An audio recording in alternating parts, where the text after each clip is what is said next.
கொஞ்சம் ஓப்பனா பேசுவோமா? மே 11 அன்னைக்கு மத்திய பிரதேச சேர்ந்த ராஜா, சோனம் இந்த கப்புளுக்கு மேரேஜ் ஆயிருக்கு. தென் மே 20 அவங்க மேகாலயாக்கு ஹனிமூன் போயிருக்காங்க.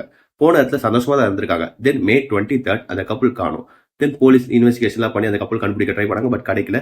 கரெக்ட்டா ஜூன் 2 அன்னைக்கு ராஜாவோட பாடி மட்டும் அங்க இருக்க ஒரு அருவியில கிடைச்சிருக்கு.